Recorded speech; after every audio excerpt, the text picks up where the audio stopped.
नमस्कार दोस्तों, मैं सत्येंद्र मौर्य अपने इतिहास की सीरीज को आगे बढ़ाते हुए आज फिर कुछ प्रश्नों के साथ उपस्थित हुआ हूँ। यह जो प्रश्न है यूपीएससी, नेट, जेआरएफ एग्जाम के साथ-साथ टीजीटी, पीजीटी वो अन्य एग्जाम जिनमें इतिहास पूछा जाता है के लिए बहुत ही महत्वपूर्ण है।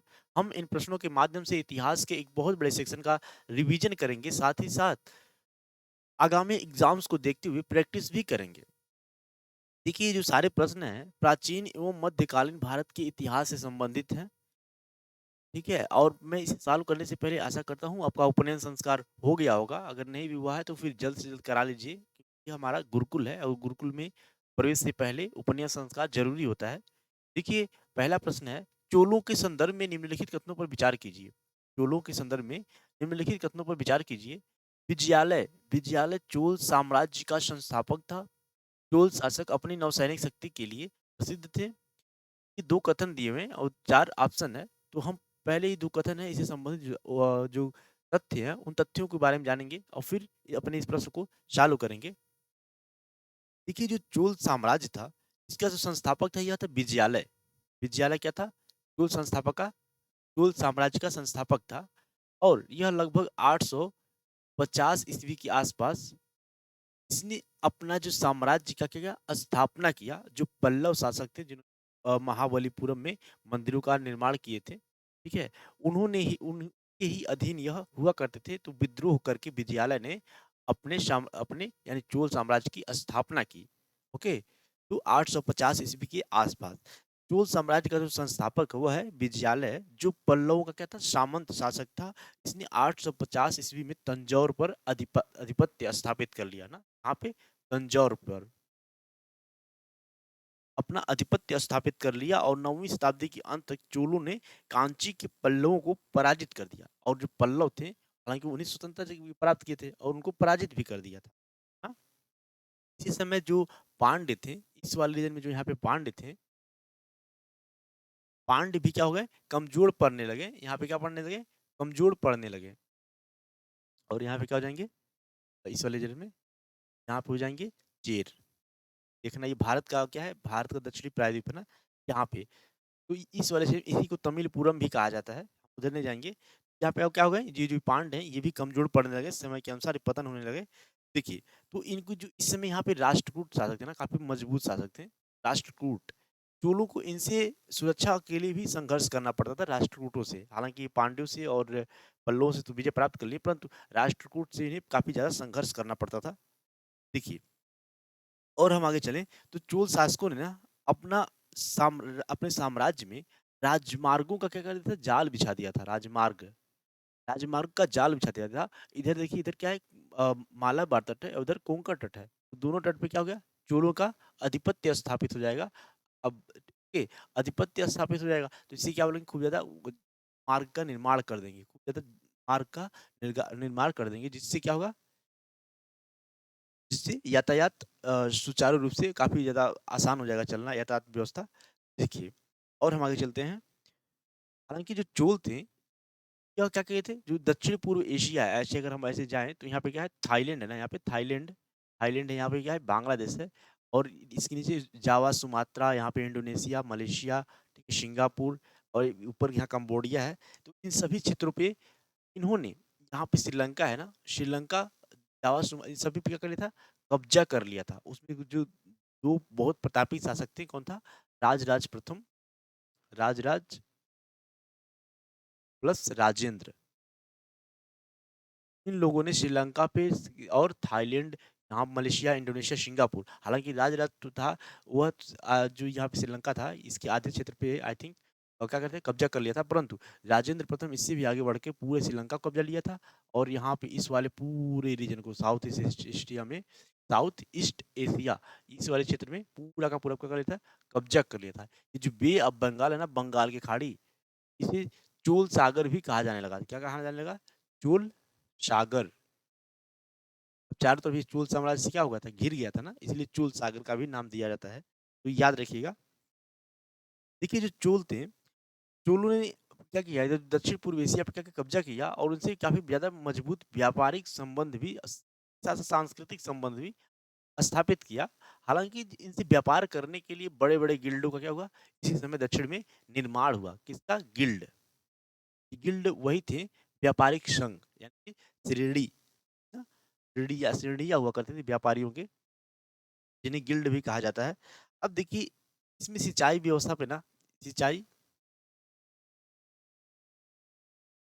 सिंचाई व्यवस्था पे भी काफ़ी ध्यान दिया। उन्होंने कावेरी जो नदी है, उसकी जो नदी तंत्र है, उसकी उसमें बाँधों का निर्माण करवाया, डैम का निर्माण करवाया, है ना? और बहुत सारे नए-नए तालाब भी खुदवाए और तालाब तालाब से ही उसमें सिंचाई का मुख्य साधन हुआ करता था हालाँकि तालाब। तो तालाबों पे उसकी देख-रेख करने के लिए उसके पानी का कैसे सदुपयोग किया जाए, तालाब समिति का क्या किया गया? गठन किया गया।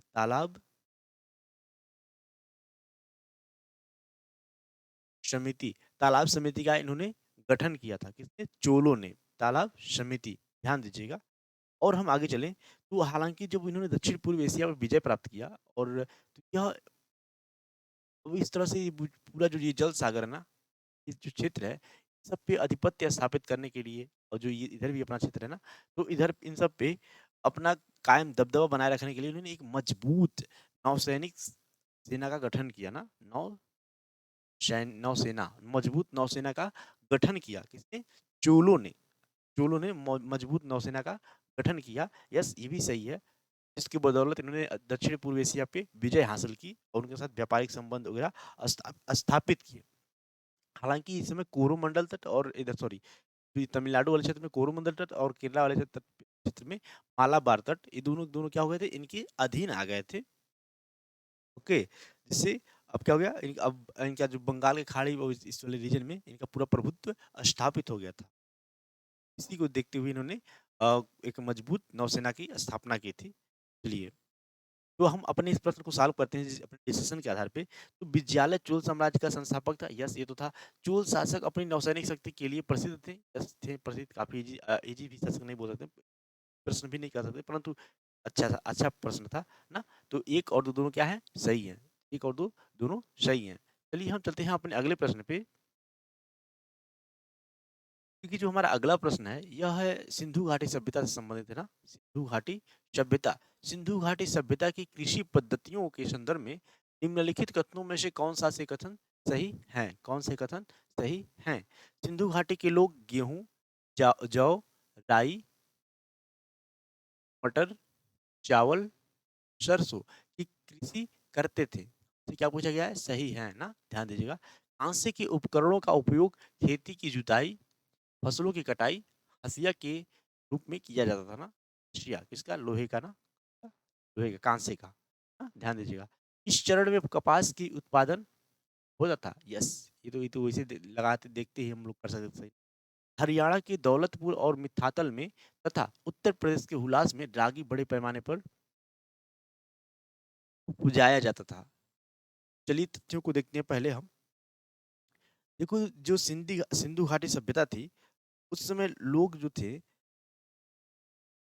जब बाढ़ की पानी यानी सिंधु नदी से जब बाढ़ आया करता था, उस बाढ़ के पानी को उतर जाने के बाद जो जलोढ़ मिट्टी वहाँ पे हुआ हुआ करती थी, उपजाऊ बहुत ही उपजाऊ होती थी। उन्हीं मिट्टी में नवंबर मंथ के आसपास, कब? नवंबर मंथ के आसपास जब पानी क्या होता था, नदी में चला जाता था, यानी कि क्षेत्र फिर सूख जाते थे, वहाँ पे फसलों की अपनी बुआई कर देते थे, जिसमें गेहूँ, जौ,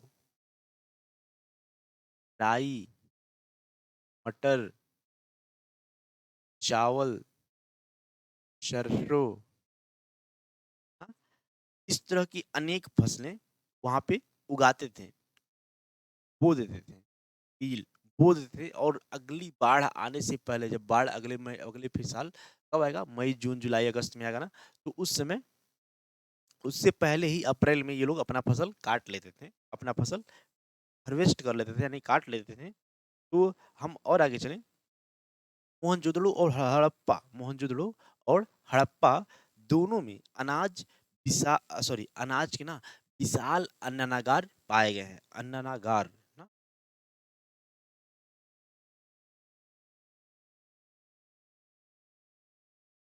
विशाल अन्नागार पाए गए। कहाँ पे? हड़प्पा में और मोहनजोदड़ो दोनों जगह पाए गए हैं ना। वहाँ पे जो किसानों से लगान के रूप में या जिस रूप में अनाज जो वहाँ के प्रशासन था, वो लोग अनाज क्या करते थे इकट्ठा करके उसे उसका भंडारण करते थे। आपातकाल में या किसी अन्य समय पे उसका उपभोग किया जा सके। हाँ, तो याद रखिएगा विशाल अन्नागार भी प्राप्त होते थे, जिससे पता चलता है कि वो लोग क्या करते थे कृषि करते थे। हालाँकि राजस्व के रूप में वो अनाज की यहाँ पे इकट्ठा किया जाता था और जो पारिश्रमिक के भुगतान के साथ-साथ आपात स्थिति के दौरान उपयोग के लिए अन्नागारों में संग्रहित किया जाता था ना। पारिश्रमिक हो सकता हो कि राजा जो वहाँ पे जो प्रशासन था, उसमें वो का वेतन देने के लिए, साथ ही साथ वेतन देने के लिए और पब्लिक पब्लिक में बाँटने के लिए जब कोई प्राकृतिक आपदा आ जाए ना, ऐसी स्थितियों में वो देने के लिए राहत कार्य करने के लिए भी यह इसका भंडारण किया गया हो, ऐसा भी हो सकता है। चलिए हम और आगे चलते हैं। यहाँ कोई फावड़ा हल के साक्ष्य नहीं प्राप्त हुए। कहाँ पे? किसी भी इंडस वैली सिविलाइजेशन के स्थल पे ऐसा अभी साक्ष्य नहीं मिला है, परंतु जो राखी गढ़ी है ना, राखी गढ़ी, ध्यान दीजिएगा, राखी राखी गढ़ी में जोते हुए खेत जोते हुए खेत मिले जोते हुए खेत मिले हैं, तो इससे प्रतीत होता है कि उस समय लकड़ी के हल रहे होंगे, जो इस समय तक अवेलेबल उपस्थित नहीं है, जो नष्ट प्राय हो नष्ट हो चुके हो ना। या लकड़ी के या फिर पत्थर के, लकड़ी के या पत्थर के क्या हो रहेंगे, हल रहे होंगे। अब देखिएगा, तो यह जो चरण है, जो खेता हुआ जोता हुआ साक्ष्य मिला है खेत का, वह कहाँ से मिला है? राखी गढ़ी से मिला है। और ये क्या है? पूर्व प्राक हड़प्पा सभ्यता का ना, पूर्व प्राक, यानी कि जिस पूर्व पूर्व मतलब प्राक, प्राक मतलब पूर्व, यानी पूर्व हड़प्पा सभ्यता के जो विकसित हड़प्पा सभ्यता थी, से पहले का यह जुता हुआ खेत मिला है। कहाँ से? राखी गढ़ी से। अब देखिए, अब हमें यह भी नहीं पता है कि वह जो हल हुआ करता होगा, वह मनुष्य द्वारा खींचा जाता था या किसी जानवर द्वारा खींचा जाता था, जिसमें जो आज से कुछ साल पहले या कुछ दशकों पहले बैल द्वारा जो हल की खेती किया जाता था ना, अभी भी किया जाता है कब देश के कई हिस्सों में। तो हो सकता है कि इसी तरह की खेती उसमें भी उपस्थित हो, उस तरह का जो जुताई होता था, ऐसा हो सकता हो कि ऐसा भी उसमें होता होगा।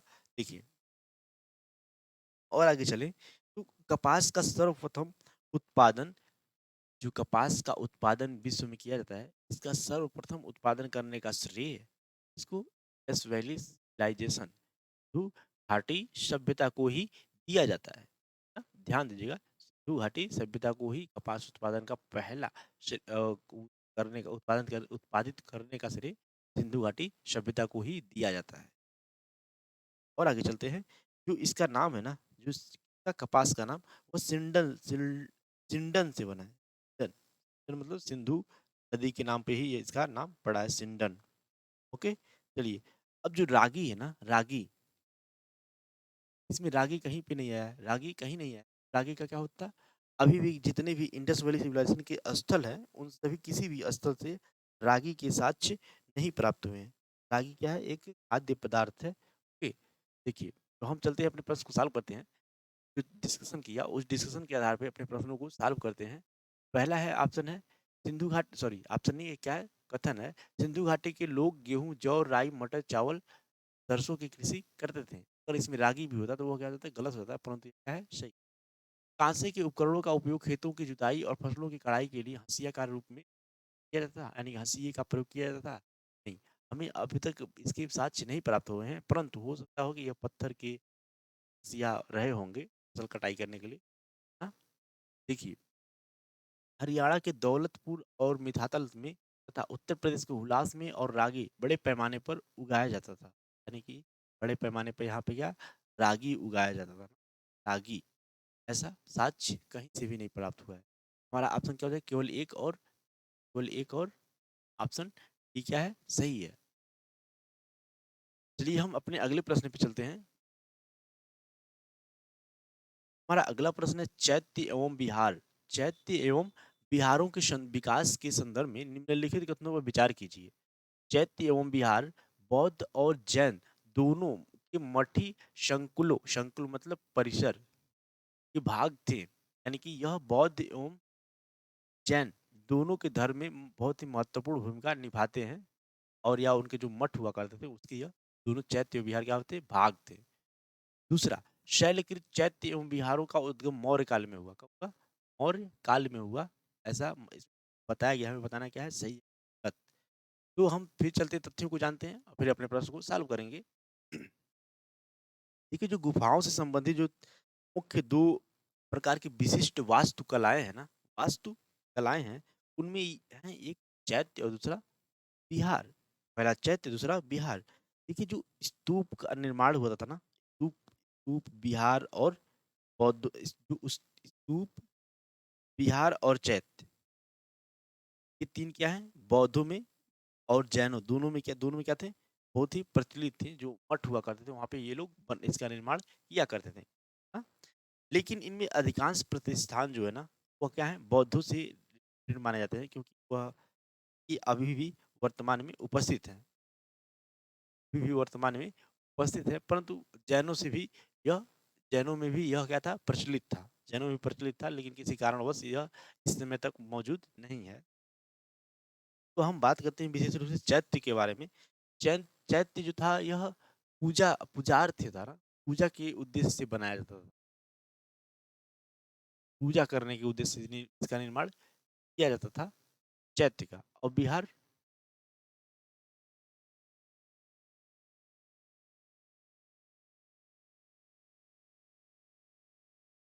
निवास स्थल के रूप में बिहार का प्रयोग किया जाता था, जहाँ पे बौद्ध भिक्षु यानी कि जैन और बौद्ध धर्म से जो वो लोग यहाँ पे निवास हुआ करते थे, लेकिन निवास करते थे चलिए।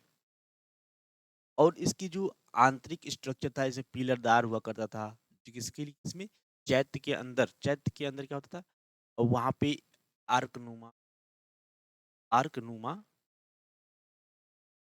चैत्य की जो पहाड़ों को खोद के ना, प्रस्तर से यानी कि चट्टानों को खोद करके बनाया जाता था, उसके अंदर ही स्तूप का भी निर्माण किया जाता था। और स्तूप की जितनी जितनी विशेषताएं हैं, वो सारी की सारी विशेषताओं का वहाँ पे फुलफिल किया जाता था। उसके चारों तरफ प्रदक्षिणा पथ बनाया जाता था। सामने एक सभा हाल भी होता था, जहाँ पे लोग खड़ा होकर के एक साथ पूजा कर सके, या फिर थोड़ा सा वहाँ पे चिंतन मनन करने के लिए, या फिर अ, संघ या संगोष्ठी में वहाँ पे चर्चा करने के लिए भी वो लोग ऐसा इसका निर्माण करते थे। हाँ, यानी कि सभा मंडप कहें तो क्या थे, सभा मंडप। इसमें चैत्य का निर्माण करते थे, और इसमें स्तूप का भी निर्माण होता था। स्तूप का भी निर्माण ये लोग करते थे, बड़ा वाला स्तूप का निर्माण करते थे। अब देखिए, इसमें जो था, जो उसकी दीवारें थी, चैत्य में परिष्कृत आंतरिक दीवारें यानी कि काफी ज्यादा उसमें नक्काशी किया हुआ था ना, पालिश पालिश कर दिया जाता था ऐसा, ठीक है, नक्काशीदार होते थे। अर्धवृत्ताकार छतें छतें कैसी होती थी, अर्धवृत्ताकार होती थी। और घोड़े की नाल नुमा उसमें क्या होती थी, खिड़कियां खुली रहती थी। हाँ, ध्यान दीजिएगा, ये चैत्य खिड़कियां भी कहा जाता है ना, चैत्य खिड़कियां भी कहा जाता है। अब देखिए, हम लोग बिहार के बारे में बात करें। जो बिहार था, यह भिक्षुओं के निवास स्थल के रूप में प्रयोग किया जाता, जिसमें पिलरदार बरामदे होते थे, और उसके चारों तरफ या अगल बगल क्या होती थी, एक कमरे होते थे, छोटे छोटे कोष्ठागार होते थे, कमरे होते थे। कमरों में ही बौद्ध भिक्षु निवास करते थे। ओके, निवास करते थे। देखिए, जो ये चैत्य और बिहार दोनों हैं, इन दोनों का निर्माण पहले लकड़ियों से किया जाता था, ऐसा संकेत मिलता है। जो पाली ग्रंथ है, ग्रंथों से ऐसा संकेत मिलता है कि वो पहले लकड़ियों का से ही निर्माण किया जाता था, परंतु समयानुसार अपडेट होता रहा, और आगे चल के ईंट पत्थर से भी का निर्माण चैत्य विहार का होने लगा। देखिए, अब हम और आगे चलते हैं। जो बिहार है ना, इसमें जिसमें नालंदा, सोमपुरी, विक्रमशिला, ये कुछ ऐसे बिहार थे, मठ थे, जहाँ पे बौद्ध भिक्षु तो निवास करते थे, और वो लोग शिक्षण व्यवस्था में भी अपनी रुचि दिखाते हुए उसका डेवलपमेंट किए, जहाँ वो शिक्षा के केंद्र के रूप में भी आगे चल के विकसित हो जाएंगे। हाँ, जहाँ पे देश विदेश से भी लोग आएंगे व्यापार वहाँ पे शिक्षा ग्रहण करने। ग्रहण करने आएँगे, जिसमें फाहियान भी था ना एक। अब देखिए, तो ये बिहार हो गया और हम आगे चलते हैं जो चैत्य और बिहार का उद्भव है। सबसे पहले चैत्य और बिहार दोनों का है ना लकड़ी का स्ट्रक्चर से लकड़ी के प्रयोग से ही अ, चैत्य और बिहार का निर्माण किया जाता था। आगे चल कर के अ, ईंट एवं पत्थर का प्रयोग कर के चैत्य एवं बिहार का निर्माण किया जाने लगा। अब जो गुफाएँ थी, शैलकृत गुफाएँ जो मानव निर्मित थी, इससे पहले जितनी भी गुफाएँ हुआ करती होंगी अ, वो लोग नेचुरल था, प्राकृतिक रूप से था। पहाड़ों के अंदर जो गड्ढे हुआ करते थे उन्हें वो लोग क्या मान लेते थे एक गुफा के रूप में प्रयोग करते थे। परंतु सम्राट अशोक मौर्य के काल में उन्होंने ही बिहार में जो आजीवक संप्रदाय के लिए बराबर पहाड़ियों की बराबर पहाड़ियों में गुफाएँ बनवा करके उन्हें दान किया था। दान किया था। वो आजीवक समुदाय को ध्यान देना है। हालाँकि इसकी शुरुआत जो मैन मेड गुफाएँ थी, चैत्य थे, बिहार थे, उनका शुरुआत तो सम्राट अशोक मौर्य के काल में हुआ, परंतु काफ़ी अधिक विकसित सातवाहनों के काल में हुआ। सातवाहन शासकों के काल में काफ़ी ज़्यादा मात्रा में चैत्य एवं बिहार के साथ-साथ जो से एक बार बोले गुहा निर्माण का प्रयोग किया जाने लगा। काफ़ी अधिक मात्रा में किया जाने लगा, राज्याश्रय भी प्राप्त हुआ। अब देखिए, जो अशोक के बराबर और नागार्जुन की क्या है? गुफाएँ हैं। 8 शैलकृत मंडपों का सभा मंडपों का निर्माण करवाया गया था। 8 सभा मंडपों का निर्माण करवाया गया था। देखिए, जो राजगीर था, राजगीर के समीप एक सभा मंडप का निर्माण करवाया गया था, जो जैन भिक्षुओं को समर्पित किया गया था। राजगीर में भी वो किसको जैन जैन जो भिक्षु थे उनको दिया गया था दान में डोनेट किया गया था। अब देखिए, जो लोमस ऋषि गुफा और सुदामा गुफा, सीतामढ़ी गुफा, लोमस ऋषि, सुदामा गुफा, सीतामढ़ी गुफा और कारलेना ये सब क्या-क्या है? चैत्य के एग्ज़ाम्पल हैं, उदाहरण हैं, जहाँ पे अंदर क्या है स्तूप भी होगा, के अंदर भी शायद भिक्षु तो बिहार में निवास करेंगे परंतु चैत्य में क्या करेंगे? वो पूजा पूजन अर्चन करेंगे। अब देखिए जो जो ये चैत्य एवं बिहार से संबंधित अवशेष है, साक्ष्य हैं, वो सब क्या होंगे देश के अलग-अलग हिस्सों में क्या थी उस वक़्त उपस्थित थी। परंतु यह आधुनिक समय में आज के समय में आंध्र प्रदेश, गुजरात और काठियावाड़, अजंता, एलोरा में काफ़ी अधिक मात्रा में इसके पुरावशेष प्राप्त होते हैं। पुरावशेष प्राप्त होते हैं। तो हालाँकि पूरे देश में उस समय क्या थे प्रचलित थे। किसी कारणवश या नेचुरल प्राकृतिक घटनाओं के कारण क्या होंगे नष्ट प्राय हो चुके होंगे। देखिए, हमने जो डिस्कस किया, उस डिस्कस के आधार पे अपने इस प्रश्न को सॉल्व करें। चैत्य एवं बिहार बौद्ध, जैन दोनों धर्मों के मठे संकुलन के भाग थे, यस दोनों में थे। परंतु जो जैन वाला था, वह उपस्थित ना हो सका यानी कि उन्होंने समय के अनुसार अपने आप को अपडेट नहीं किया होगा, तो प्रकृति ने नष्ट कर दिया होगा कारणवश। देखिए, दूसरा शैलकृत चैत्य एवं बिहारों का उद्गम मौर्य काल में हुआ। यस, सम्राट अशोक के काल में ना हुआ था। काफ़ी अधिक मात्रा में उस 4 यानी 84,000 स्तूपों का निर्माता भी कहा सम्राट अशोक मौर्य को। तो इस तरह से हमारा ऑप्शन सी क्या हो जाएगा? सही हो जाएगा। ऑप्शन सी सही हो जाएगा। चलते हैं अपने अगले प्रश्न पे।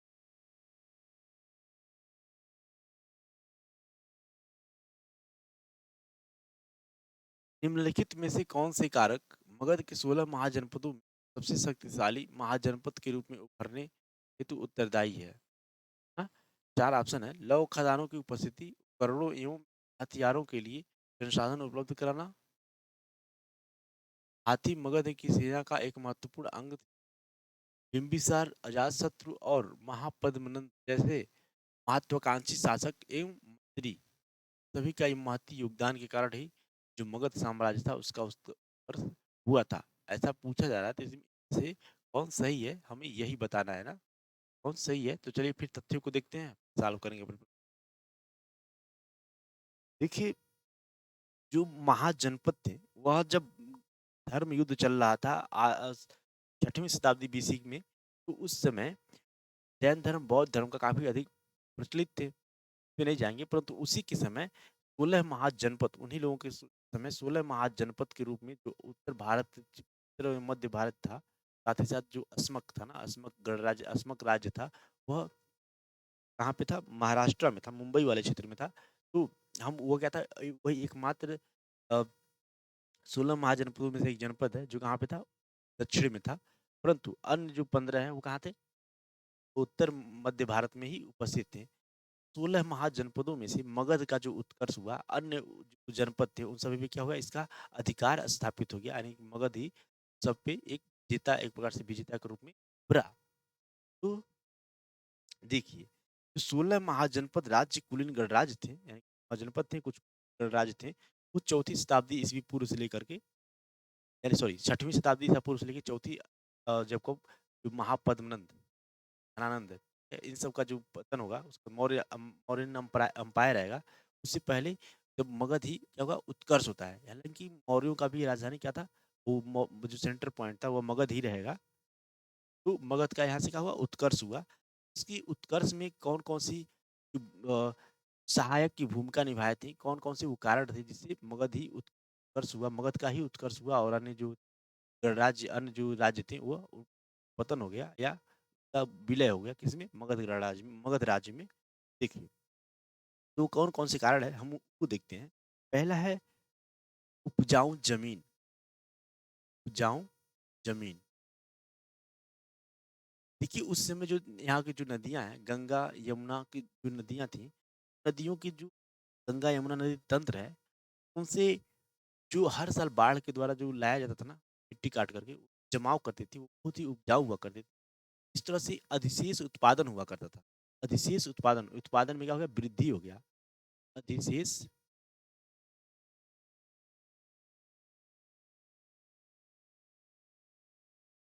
अब क्या हुआ? जो किसानों की स्थिति क्या हो गई? सुधर गई, थोड़ी हल्की क्या हुई? सुधर गई। अधिशेष उत्पादन हुआ जिससे अब जो राजा हुआ करते या कृषक हुआ करते थे, वह लोग धर्म वगैरह-वगैरह जो धन की इनसे प्राप्त होती थी, धर्म में भी, धार्मिक नीति में क्या हो गई? वृद्धि हो गई। अब ज़्यादा कर्मकांडी भी हो गए, पैसा उधर भी इन्वेस्ट करने लगे।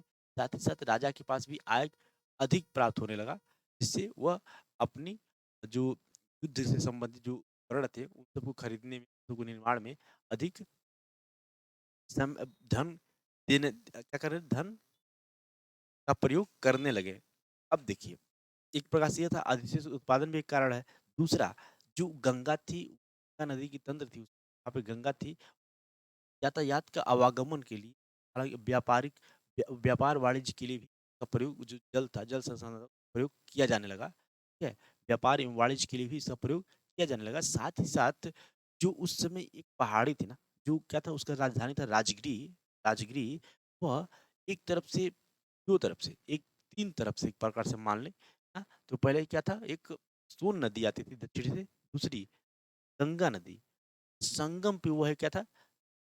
उपस्थित था, जिससे वो एक नेचुरल बॉर्डर का काम किया करते थे, रोकने का काम करते थे। कोई भी जो अन्य जो पड़ोसी राज्य थे, दुश्मन राज्य थे, वो डायरेक्टली उस पे आक्रमण नहीं कर सकते थे। और एक तरफ क्या थी, वो एक पहाड़ियों से घिरी थी। उसमें तो जहाज, हेलीकॉप्टर था नहीं, तो अब उस पे आक्रमण करने के लिए कोई एक कुशल एवं सूझबूझ की राजनीति नीति होनी चाहिए थी, तभी वो ऐसा कर पाते। हालाँकि इतना आसान नहीं था। वो जो राजगिरी था, वो क्या था? दुर्गीकृत भी था। क्या था?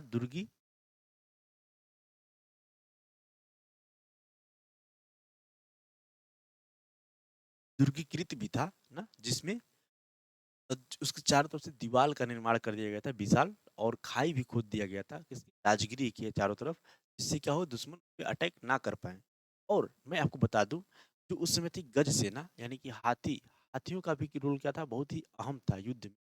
हाथी विशाल जंगल से घिरा भी हुआ था ना, जंगल भी होता था, तो वहां पे काफी अधिक मात्रा में हाथी उपस्थित थे, युद्ध में, अन्य अन्य कार्य में भी हाथी का प्रयोग किया जाता था। यह भी एक जो मगध का उत्कर्ष हुआ, उसमें बहुत ही महती भूमिका निभाई। अब और हम देखते हैं, एक बाद एक कुशल साम्राज्य आते हैं, योग्य साम्राज्य, योग्य शासकों के अधीन आते हैं, जिसमें देखिए बिंबिसार, अजातशत्रु भी काफी महत्वपूर्ण शासक है ना, जो नंद वंश, महापद्मनंद, धनानंद भी आए, भी काफी धन धन दौलत से काफी संपन्न थे, और इनकी जो नीतियां थी काफी विस्तारवादी भी कुछ, परंतु साम्राज्य को संपन्न ही बनाया एक के बाद फिर। इसके बाद मौर्य आ जाएंगे, चंद्र मौर्य सम्राट अशोक आ जाएंगे, वो लोग भी काफ़ी, हालाँकि सम्राट अशोक के समय काफ़ी पीक पे पहुँच गया था। तो सबका एक रोल था, इन लोगों का भी क्या था, एक अहम रोल था, इनकी सेना थी, इनके सेनापति थे, उन सब की क्षमता के कारण ही जो मगध का उत्कर्ष हुआ, लोगों के क्षमता के कारण ही, उन लोग योग्यता के कारण वजह से भी उनका भी क्या था, एक रोल था, व्यक्तित्व का भी इसमें क्या था, रोल था। देखिए और हम आगे चले तो राजगीर था, राजगीर का राजा, राजा गृह मतलब राजा का घर, तो वह क्या था, चारों तरफ से घिरा हुआ था। हालाँकि हमने डिस्कस कर लिया काफ़ी ज़्यादा। चलिए हाँ, और लौह खदान था ना, लौह खदान, हमने पहले डिस्कस ही किया। लौह खदान उस समय झारखंड भी क्या था, उस मगध साम्राज्य का भाग हुआ करता था। तो उस वहाँ पे खान था, लोहे का खान था, इसमें लोहे का भी प्रयोग काफ़ी ज़्यादा हथियार निर्माण में आदि में किया जाने लगा था, जिसके कारण जो राजा को एक पास से एक शस्त्रों का, हथियारों का निर्माण में काफ़ी ज़्यादा प्रगति हुई और उससे हथियार निर्माण किया जाने लगा। और जबकि इसके जो अन्य एनिमी कंट्री थे, ये राज्य थे, एक पास वो लोग कंट्री मानते थे अपने आप को, वो जो एनिमी शासक हुआ करते, उन लोगों के पास ऐसी ऐसी गॉड गिफ्टेड परिस्थितियाँ नहीं थी, जिसके कारण वह एक के बाद एक करके मगध के साम्राज्य में विलय होते चले जाएँगे, अधीन होते चले जाएँगे ना। ध्यान दीजिएगा तो इस तरह से हम देखते हैं हमारा पहला ऑप्शन है और लौह खदानों की उपस्थिति उपकरणों एवं हथियारों के लिए संसाधन उपलब्ध कराती थी। यस, कहाँ से? झारखंड से। दूसरा, हाथी मगध की सेना का एक महत्वपूर्ण अंग थे। यस, ये भी सही है। तीसरा, बिंबिसार अजातशत्रु और महापद्मनंद जैसे महत्वाकांक्षी शासक एवं मंत्री, यस, इन लोगों का भी रोल था ना, इन लोगों की भी था, जिसके कारण नीतियों के कारण ही वहाँ पे जो साम्राज्य था उसका शासन व्यवस्था चला करता था। अब जब शासन व्यवस्था शांत रहेगा तो उससे विकास कार्य भी ज़्यादा होगा ना, विकास कार्य भी ज़्यादा होगा, सरकार को जो वहाँ के जो राजा महाराजा होंगे काफ़ी ज़्यादा समय मिलेगा तैयारी के लिए, शिक्षा के निर्माण करने के लिए, आदि के लिए ना। तो क्या हो जाएगा इस तरह से हमारा ऑप्शन ए, तीनों के तीनों क्या हो जाएगा, सही हो जाएगा। तो आशा करता हूँ आप समझे होंगे। चलिए हम चलते हैं अपने नेक्स्ट प्रश्न। देखिए अब जो हमारा अगला प्रश्न है, इसको हम लोग अब अपने नेक्स्ट वीडियो में देखेंगे, ठीक है? आज का हमारा ये सेशन मैं यहीं पे समाप्त करता हूँ। हालाँकि मैं दीदी के घर से समय नहीं मिल पाया, मैं लगभग 2-3 दिन बाद ये वीडियो अपलोड कर रहा हूँ।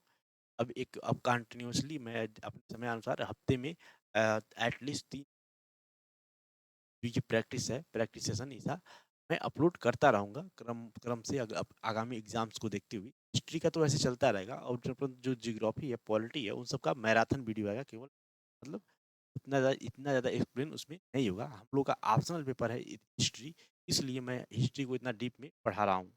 चलिए, मैं अपने सेशन को समाप्त करता हूँ और हम फिर मिलेंगे नेक्स्ट वीडियो में। तब तक के लिए बाय।